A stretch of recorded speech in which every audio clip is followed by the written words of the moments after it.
Hey there, Toonami faithful, and welcome back aboard Toonami Absolution, where we talk about the shows that made us us and the shows that made you you. Once again, we are your hosts. My name is Alex.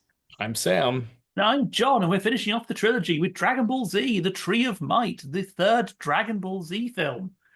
Japan made its debut July 7th, 1990. Toonami got it January 29th, 1999, and then showed it seven more times in May 99, February 2000, April 2000, December 2000, March 2001, July 2001, and November 2001. Basically, every Dragon Ball marathon, they would show Tree of Might again.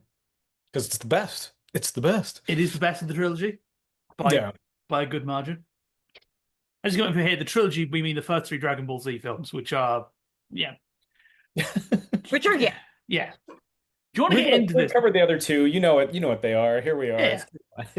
We already talked about it. We don't need to rehash old history. This film is bizarre from a history perspective. This is just. Do you want to get into it? I'm Oh, dreading yeah. this. For Oh, context, right? Normally for these things, I have 2 pages of notes. I have 6 That's for this crazy. film. So this was released part of the Toei Anime Fair, as all these films were. However, this one was different. It was renamed to Akira Toriyama: The World, because it was paired with Kanuki-sama and Pink, the movie version of it. So it was an all Toriyama anime festival. And it has the most English dubs of any Dragon Ball movie. So there are at least That's cool. 5. So Saban got it first. They split it into 3, made it into 3 television episodes as part of the syndication package. They slipped in between episodes 45 and 46 of the Namek saga, but treated it as TV episodes. This makes no sense, as we'll get to. That is also heavily censored and uses music made for other episodes, so the music doesn't fit. Pioneer got the DVD rights. They used Saban's dubbing team, but the Pioneer DVD is uncut, so it has the Japanese music, but Saban's voice actors. Then AB Group did one for Europe in English, which was the Toonami UK dub, and all the European dubs of various languages. Then Funimation later on got their in-house one, which is probably the one we're all using, because it's the modern one that sounds nice. And then there is the Speedy dub, which was made by Speedy, who are a Malaysian company. So it's for people who speak English in the Malay region. It's not great, to the point there was a long running that the Speedy dubs were actually designed to help people learn English, because the English is so basic, but it's not true. It's just not very well done. Oh, well, Which one is the big green dumb again? Big Green is AB Group, or AB Garupa, depending how you want to say it. Yes, famously, they called Piccolo Big Green. Let that child alone. Oh, that's not the name you want. When he's called Big Green, Chi-Chi's like worries about Gohan are totally justified. I would not want my children hanging around with a man named Big Green. With Yeah. stretchy arms, it's one of the few times he uses it in the movies. Yeah. Yes, it's great because this movie he uses stretchy arms and gets killed 3 times. He just keeps coming up like, "Hello, I'm Piccolo," dies. But Yeah, he aura farms like crazy in this movie. He does. yeah. I mean, that's his thing. But one of the things I love about Tree of Might, if I can interject, is Go. this is the last time. This is the last time we see all the classic Z fighters, like more. We have more Saiyans. Look, Ma, we have more Saiyans. It's the last time we see. Oops, all Saiyans. Yeah, it's the last time we see all of the classic Z fighters minus Roshi fight, particularly Chaozu. We do see Tien and Yamcha fight again, but and they all get destroyed. All of them, to a rule, get destroyed. They don't even get a single win. It's so funny that they brought all these characters in. Just here are your heroes showed. Watch them get kicked to death. It's so amusing. Because it's funny because this film basically has all the things we were saying about World's Strongest kind of happens here in that everyone, not the main characters, gets jobbed, but it just works better here for some reason. I think because the plot's just easy to understand. Yeah. The plot is very simple. Aliens come to planet, plant tree to make stronger, eat fruit from tree to get stronger, Goku blow them up. Yeah. Pretty Even- easy. I remember there's a shot of Turles, like buffed up Turles, karate chopping Chaozu, like when they all try to distract him from stopping the spirit bomb. Go It's out of their way to It's so funny. It's one of those shots that lives in my brain rent free. Like literally, sometimes I would just be sat around and that shot would appear in my head, and I'll start giggling to myself. It's just like, oh, Yeah, the heroes that come off the best are frankly Tien. No, not even Tien. Yamcha Nope. hits hits the octopus man, the Cthulhu man with his spirit ball. Krellin hits the ponytail man with a destructo disc, and Piccolo makes Turles' hand sting. That's He the does. yeah. I love the fact you called them like the ponytail man and stuff because when making notes for this, I realized that all these guys have names. You would not know what they are if you didn't have the Tree of Might guidebook. Because I don't think some of them are even mentioned I by think name. the only ones I know are the twins, Tristan and Lacazette, right? Yep. Yep. Or as I call Because them, they Grape take the One and time to Grape announce them. Yeah. Grape Two. The Yeah. California raisins are back and they're pissed. They, I think this isn't this our first evil Goku too? Yes, it is our first evil Goku. This is a long line of evil Gokus. You're gonna have Ginyu Goku, you're gonna have Goku Black, you're gonna have so many evil Gokus, and Turles is our first evil Goku. Why write a second character? That's all I say. Though Why design another one? he's not meant to be an evil Goku, which I find quite funny. They kind of went back and forth on it. So in the Daisenshu, the character designer, I'm gonna find the. I have so many notes. Minoru Mineta, they said, since Turles was supposed to be Goku's lookalike, it's basically Goku drawn as is. However, I gave him a cruel expression and a scouter, and his build is made a little bit bulkier as well. His skin color is different, and more than anything else, his costume is completely different. So there was no need to go and deliberately make him seem like an imposter. This will trigger what is a long and confusing saga of what Turles actually is.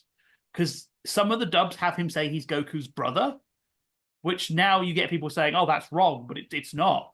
It was right. Because in the November 91 issue of V Jump, they say he's Goku's older brother, just in the text. But then when the Tree of Might book that came with the film says he's not, and just sayings of the similar rank all look the same, don't ask me how that explains Nappa. But then when Super Android 13 came out, there was the film comic, which featured Goku's family tree that had Turles off to the side, but not connected. And now Super's rendered all that pointless because now during Morrow, Goku had his traumatic flashback and now remembers his mum, which no one knows what he is. And it's really funny that it's these early days of the Saiyan law where even Toriyama was like, I don't bloody know. They're aliens. I always saw. Well, I always saw the story as a what if. I always like, what if Goku stayed evil? He would go around and plant trees like an evil Johnny Appleseed. I mean, I kind of was of the assumption that, like, since they have these like birthing capsules as a thing, like I just kind of thought that they just had like a bunch of zygotes laying around that they just kind of like pop into the oven every so often when they need new ones. Yeah. And maybe this is just maybe he's not maybe he's just like a clone. Maybe he's just like an extra zygote that they just popped into the oven and let do his own thing. Fresh zygote. Yeah, I thought it was like Time Lords and Looms, but like no, apparently no one knew, and we're all just improvising until more plot comes along. Yeah. I want to bring up that it's because this whole film is basically what if Goku didn't bang his head.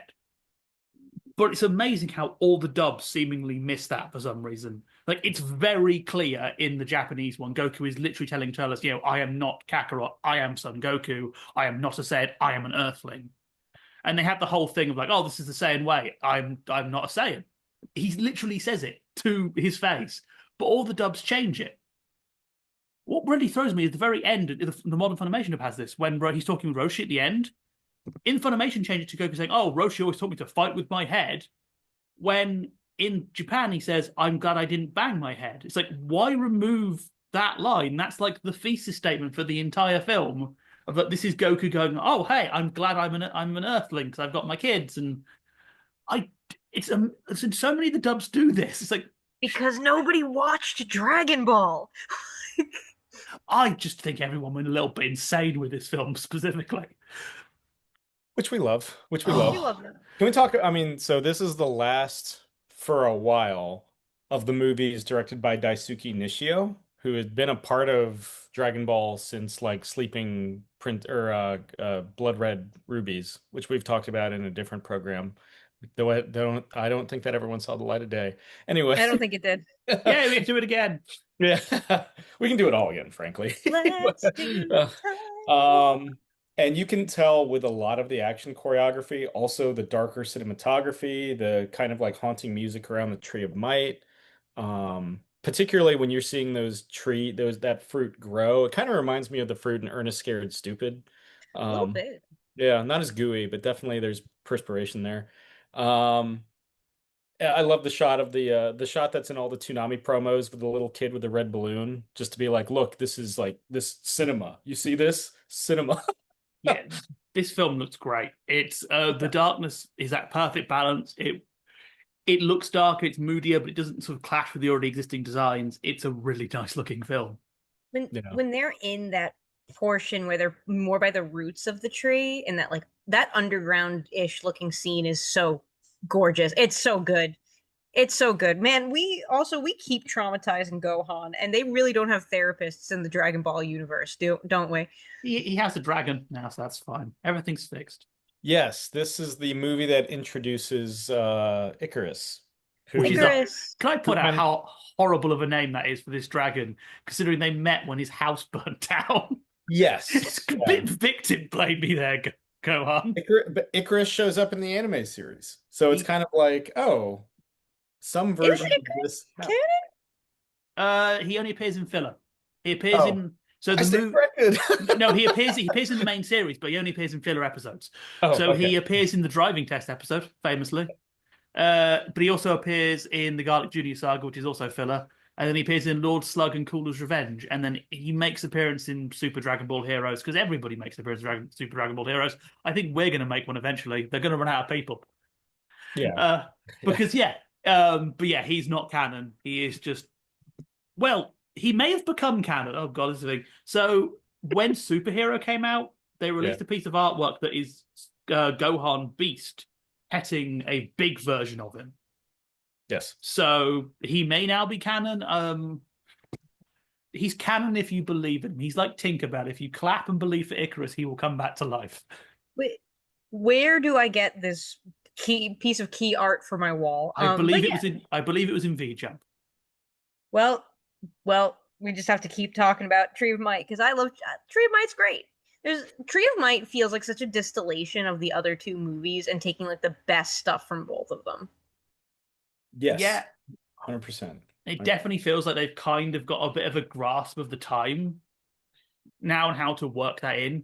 Because yeah, this is like the very first one. There is no wasted time in this film, really. They really did nail exactly how long. Like the only downside you can say to this film is that Turles' sort of motivations are very simplistic, but it's perfectly understandable black hat, white hat story. That's when you've only got an hour, you don't want to go harder. We saw that with World Strong. They tried to make it more complicated, and it all just goes to hell. Also, like it's to the point where, and I wish the other movies got to do this, they play around, there's activity going on during the opening title sequence. They're getting the Dragon Balls. I love that. Yeah. So we don't get a musical number this time. We get a Dragon Ball collecting montage to the theme song, which is Yeah. a nice touch. Also introduces a weird plot hole because Tien turns up during that montage. But then when they make the wish, Tien's not there again. Then he appears again later. So they told Tien to go away specifically when the dragon came out. He was probably The saying, end and the dragon can never be in the same place at the same time. yeah. It They're probably the same person. frankly, it probably scares Chaozu because the last time Chaozu saw the dragon, he got killed by King Piccolo. So he's That's like, a fair point. yeah, he's Just covering Hey. his eyes. yeah. Man, isn't Chaozu's undead anyway? It's fine, right? Chaozu's undead, but can also be killed multiple times. He Hey, owes next time he gets a free froyo. he owns King Kai money. He can't go back again. Yeah. This placement wise, this is odd because also difference between the Ocean dub and the Funimation dub. Ocean dub, when Goku powers up Kaioken, he Kaioken times 10 and attacks Turles. In the Funimation dub, I guess to make it seem more epic, Sean Schemmel screams Kaioken times 20. Yeah. So that just makes it even more confusing where it falls in the timeline. Do you want the official line for the Daisenshu? Yes, please. From the go mark on the breast and the back of Goku's doji, it seems that this is a story from after Goku arrived on planet Namek. However, there are inconsistencies, like the stage being set on Earth, that make it fair to say this is a movie-only story. So once again, the Daisenshu go, what do you want us to do here? We don't know. I We love the have given up. Daisenshu so much. Like they're not even gonna You can try. clearly tell, like, there's like a couple of writers, and you can clearly tell there is one of them who is just like, dude, it's an anime. You don't care, I don't care. It's just whatever. It's whatever you want it to be. One of the details, and I don't think it's in the movie, in Sparking Zero, Turles has his hair forms devil horns, Yes, which I don't think is in this film. They're just like, let's just reuse the Goku sprite and recolor it.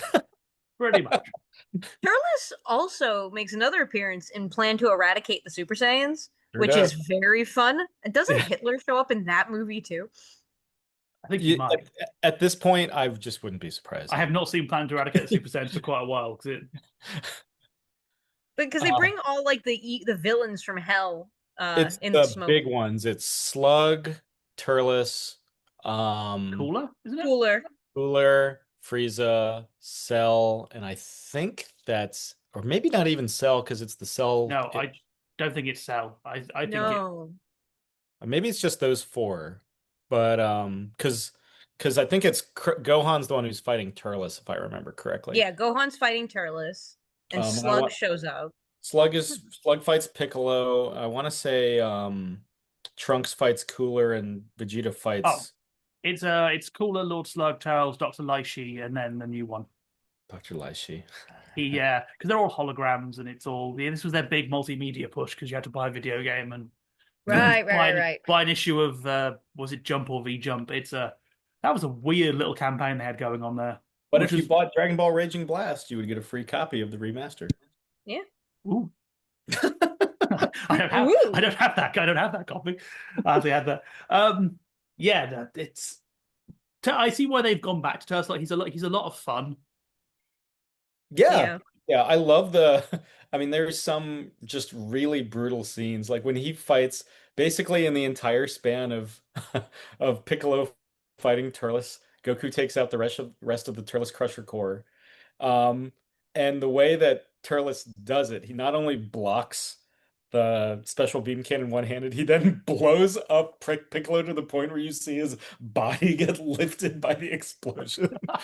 Crazy. Yeah, I love that animation moment. Also, when he's pinning Goku to the ground and just basically like machine guns him with his hand, like that's a wild shot. That's brutal. I wish more people would do that move in Dragon Ball. It seems like such a logical. Yeah. Again, we're in that distance doing that. Yeah.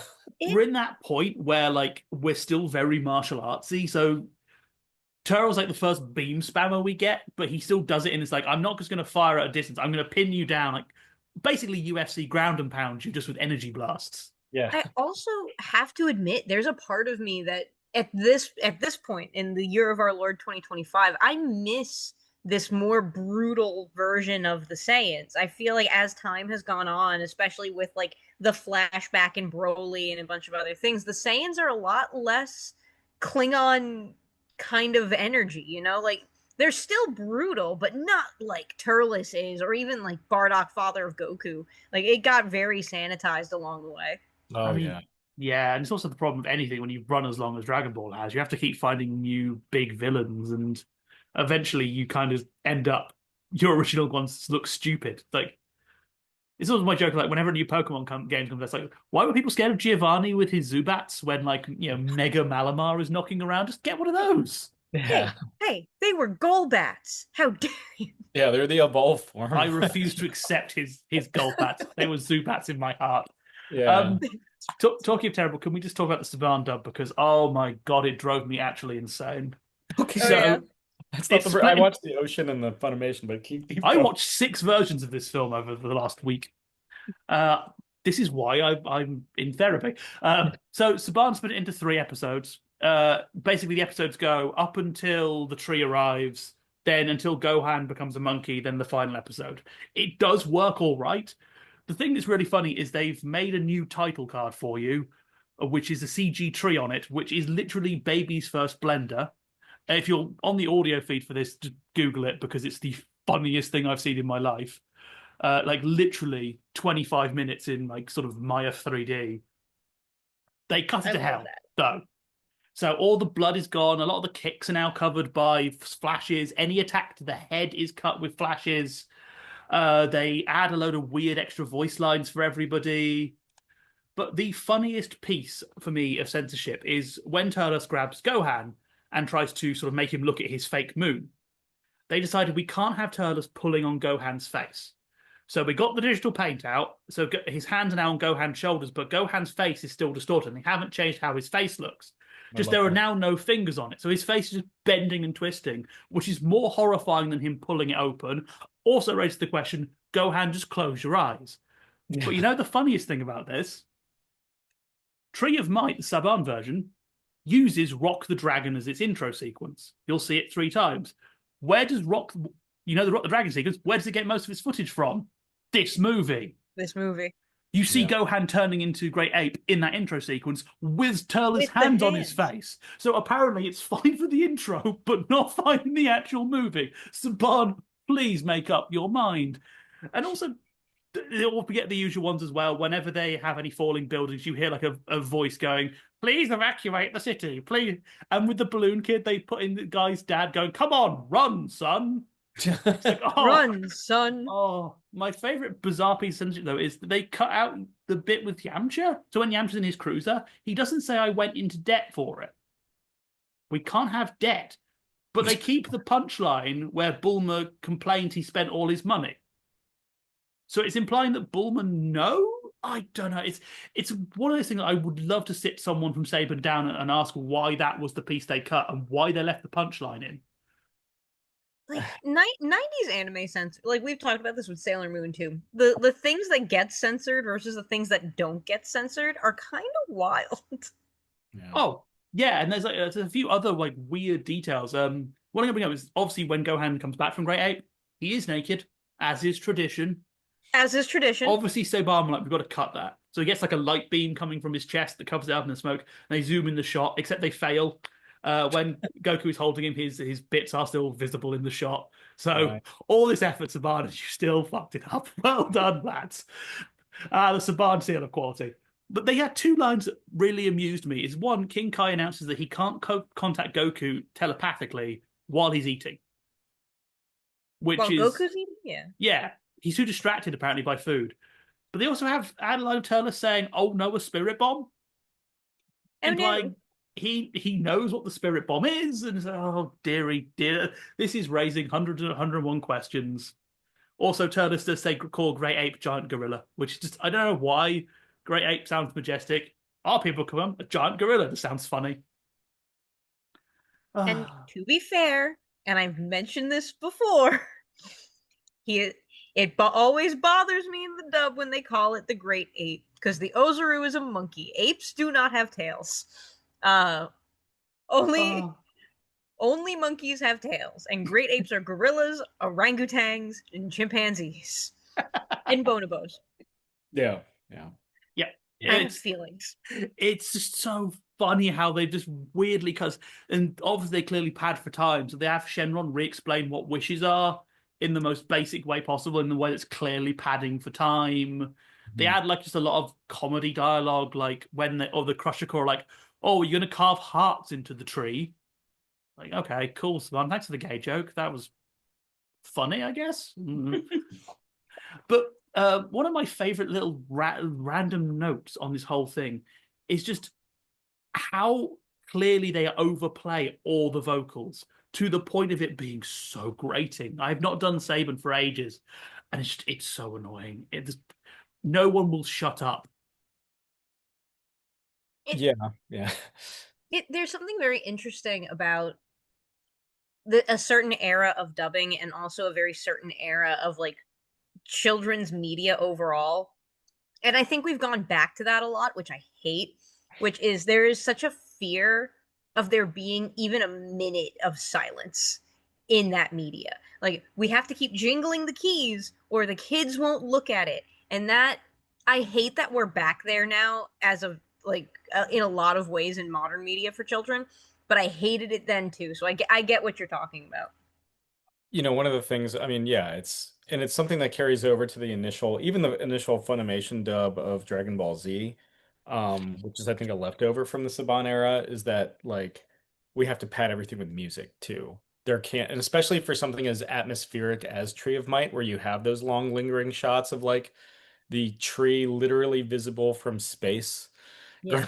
growing out of the planet. Like you've got, there should be those more atmospheric and kind of moody moments. I love how moody this whole thing is. It's especially bad for this because I said earlier, the Saban dub is using music from made for other episodes, so the music never quite lines up. It's so obvious how dubbed this is one of those things. I don't think you can watch it even as a kid and not realize something was changed here. Yeah. Yeah. I was bring my go ahead. Oh, go ahead. I was my favorite actually weird piece of dubbing for this entire film is from the AB group dub, who their Shenron. It's kind of like an old man, which I quite like. But at the end, when they made the wish, he goes, "I will go now, and I will take the crystal balls. Goodbye forever." Now I go, but I take the crystal balls. Goodbye forever.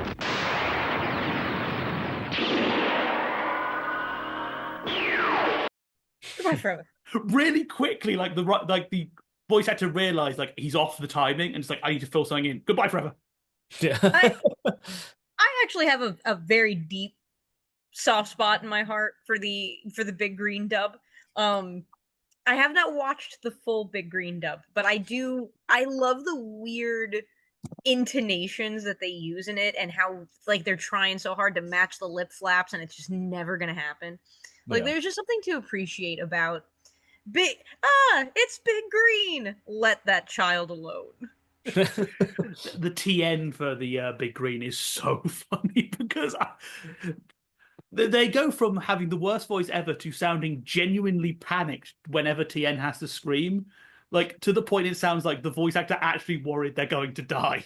Mm. It's like they're just poking him with a stick in the booth. It's like the Portuguese dub of Dragon Ball, and if you've never seen the Portuguese dub of Dragon Ball, look it up. Yeah. Lucian Finita. It's a whole. Dubbing is an art more than a science. Who is your favorite member of the Turles Crusher Corps minus Turles himself? Oh, that's a hard. Is it the Cthulhu with the jet engine back? Yeah, I say it's Cthulhu. Scroll down my notes to find what they're even called. Yeah, it's probably the Cthulhu. Mine is the Cthulhu with the jet engine back. That thing is so dope. I want a figure of it so badly. It's either Cthulhu or the twins, just because they seem to have come from a different core entirely. I think you can do a drama with those two where they desperately want to join the Ginyu Force but don't. Like, have you ever seen Kaleido Star, the anime made by the guy directing the Kaleido Star, but rather than joining the circus, it's those two desperately try to join the Ginyu Force. They're in the feeder group for the Ginyu Force, there's this whole like division of all these people doing interpretive dance as a part of their training, and the Ginyus only pick the best ones. Poor performance last season got them relegated to the championship of the Ginyu Force. Well, remember, we see the Ginyu Force auditioning for vacancies with Frieza's men. Yeah. After they lose Raccoon and Guldo and Birder, they're like, okay, who can then? None of them can dance as well, and they're like, well, this is a wash. This is a wash. Maybe Lacazette could have made the cut, now. I'm not gonna lie. Already dead. Yeah. I would watch a whole season of just like America's Got Talent, but with the Ginyu Force. Yeah.